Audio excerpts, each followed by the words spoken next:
Güeñesen eta Enkarterriko gainerako udalerrietan garraio publikoa hobea behar dugula, maiztasun eta puntualtasun gehiagorekin, eta hemen bizi, ikasi edo lan egiten dugun pertsonen premiei erantzungo diena aspalditik eskatzen ari garen zerbait da.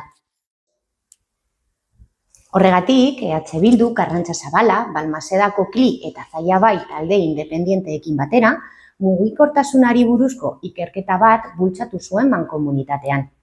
Azterlan hori iaz egin zen eta 40.000 euro baino gehiago inbertitu genituen bertan.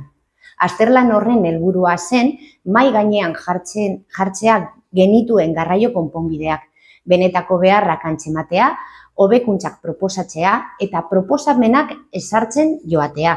Bizkaibusen linietan egindako azken hobekuntzak lan horren emaitzak dira.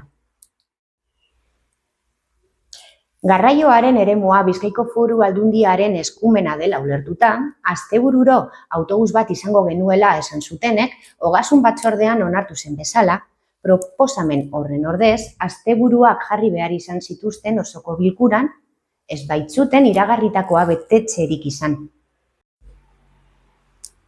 Urtarrilean, gobernu taldeak eta Podemosko zinegotziak inkesta bat egin ondoren, autobus bat antolatu zuten otsailaren 7an Bilbotik itzultzeko, goizeko 3etan.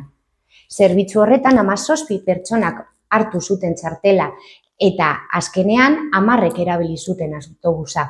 Antza denez, random egunetan autobus izango dugu gobernu taldearen irizpidearen arabera. Eta orain zer?